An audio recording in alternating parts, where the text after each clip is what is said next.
আসসালামু আলাইকুম। সাপ্তাহিক চাকরি সংবাদে আপনাদেরকে স্বাগত। এ সপ্তাহে চাকরি নিয়োগ বিজ্ঞপ্তিতে যে নিয়োগ বিজ্ঞপ্তিগুলো রয়েছে উক্ত বিষয় সম্পর্কে বিস্তারিত তথ্য এই ভিডিওটির মাধ্যমে জেনে নিতে পারবেন। এখানে প্রত্যেকটি বিষয় সম্পর্কে বিস্তারিত আলাপ আলোচনা আমার এই ইউটিউব চ্যানেলে দেওয়া রয়েছে। আপনারা চাইলে সেখান থেকে দেখে নিতে পারেন। সুপ্রিয় চাকরি প্রত্যাশী ভাই ও বোনেরা, এ সপ্তাহে চাকরি নিয়োগ বিজ্ঞপ্তির প্রথমেই রয়েছে Bangladesh police training recruit constable. পদ সংখ্যা রয়েছে ৪২০০। এখানে ৩৬০০ ছেলে এবং ৮০০ মেয়ে নেওয়া হবে। এর আবেদন প্রক্রিয়া আগামী 18ই মার্চ পর্যন্ত চলমান থাকবে। অলরেডি আবেদন প্রক্রিয়া শুরু হয়ে গেছে ৩রা মার্চ। তো আপনারা যারা 18 থেকে 20 বছরের মধ্যে রয়েছেন আপনারা সকলে এখানে আবেদন করতে পারবেন। বাংলাদেশ ট্রেনিং রিকোয়েস্ট কনস্টেবল পদে বিস্তারিত ভিডিও আমার এই ইউটিউব চ্যানেলে দেওয়া রয়েছে, আপনারা চাইলে সেখান থেকে দেখে নিতে পারেন। কারিগরি শিক্ষা অধিদপ্তর থেকে একটি বড় নিয়োগ বিজ্ঞপ্তি প্রকাশিত হয়েছে। এটি অনেক আগেই প্রকাশিত হয়েছে। এখানে পদ সংখ্যা রয়েছে 751 জন। বাংলাদেশ আনসার ও গ্রাম প্রতিরক্ষা বাহিনীতে নিয়োগ বিজ্ঞপ্তি প্রকাশিত হয়েছে। এখানে আপনাদের বিভিন্ন পদে লোক নেওয়া হবে। এসএসসি, এইচএসসি এবং স্নাতকধারী যারা আছেন সকলে আবেদন করতে পারবেন। এখানে পদ সংখ্যা রয়েছে 271 জন। এছাড়া সিভিল সার্জন কার্যালয় কুষ্টিয়া, এখানে নিয়োগ বিজ্ঞপ্তি প্রকাশিত হয়েছে। এখানে পদ সংখ্যা রয়েছে 115 জন।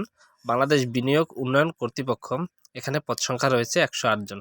অপরদিকে রয়েছে বাংলাদেশ কেমিক্যাল ইন্ডাস্ট্রি, এখানে বিভিন্ন পদে আপনাদের লোকজন নেওয়া হবে। এখানে পদ সংখ্যা রয়েছে 102 জন।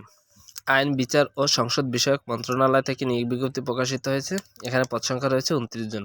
পল্লী উন্নয়ন একাডেমি বগুড়া থেকে নিয়োগ বিজ্ঞপ্তি প্রকাশিত হয়েছে। এখানে পদ সংখ্যা রয়েছে 54 জন। সিভিল সার্জন কার্যালয় মানিকগঞ্জ থেকে নিয়োগ বিজ্ঞপ্তি প্রকাশিত হয়েছে।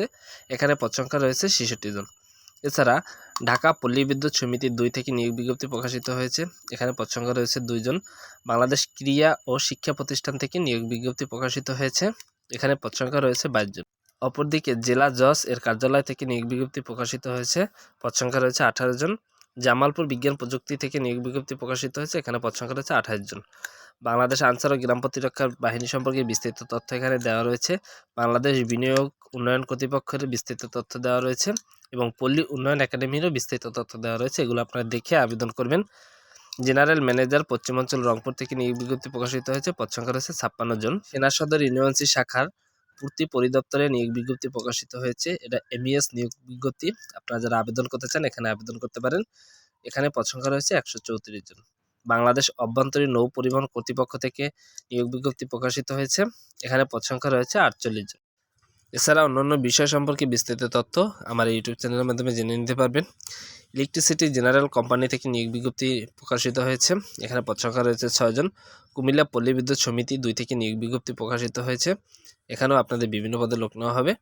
এছাড়া বাংলাদেশ স্যাটেলাইট কোম্পানি থেকে নিয়োগ বিজ্ঞপ্তি প্রকাশিত হয়েছে। এখানে পদ সংখ্যা রয়েছে 20 জন।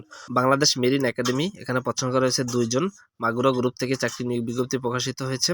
এছাড়া রয়েছে Bashundhara public school and college, এখানে বিভিন্ন পদে আপনাদের লোকজন নেওয়া হবে। এখানে পদ সংখ্যা রয়েছে 27 জন। জেলা প্রশাসক কুষ্টিয়া থেকে নিয়োগ বিজ্ঞপ্তি প্রকাশিত হয়েছে। এখানে আপনাদের লোকজন নেওয়া হবে। এই সপ্তাহে এই চাকরির নিয়োগ বিজ্ঞপ্তিগুলো ছিল। তো আপনারা চাকরি সংক্রান্ত যে কোনো তথ্য বা বিজ্ঞপ্তি পেতে হলে অবশ্যই আমার এই ছোট ইউটিউব চ্যানেলটির পাশে থাকবেন। ধন্যবাদ সকলকে পুরো ভিডিওটি দেখার জন্য। সবাই ভালো থাকবেন।